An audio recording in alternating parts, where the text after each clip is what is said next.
God's blessings, people of hope. Well, I brought today my friend here.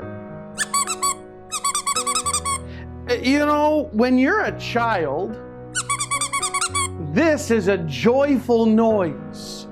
When you're an adult,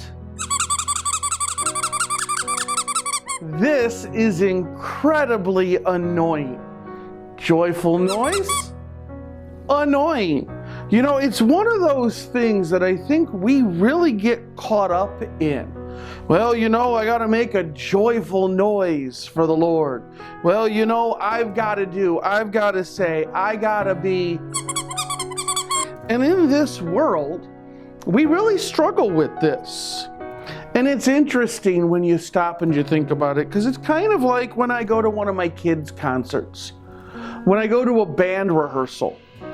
My daughter's band rehearsals in 5th grade were much different than me going to my daughter's band rehearsals in 8th grade.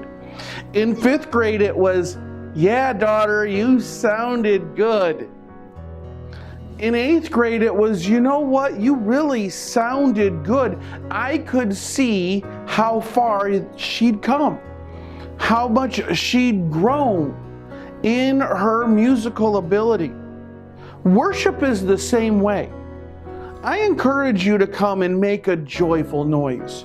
You may think you sound like, God knows you sounds like, and you may not be able to tell the difference, but God knows how far you've come.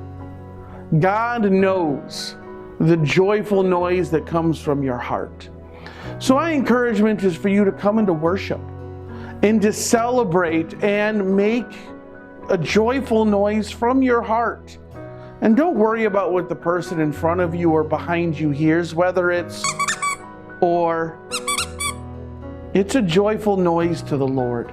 And let that be reason enough to give Him thanks and praise. See you Sunday, catch you Wednesday.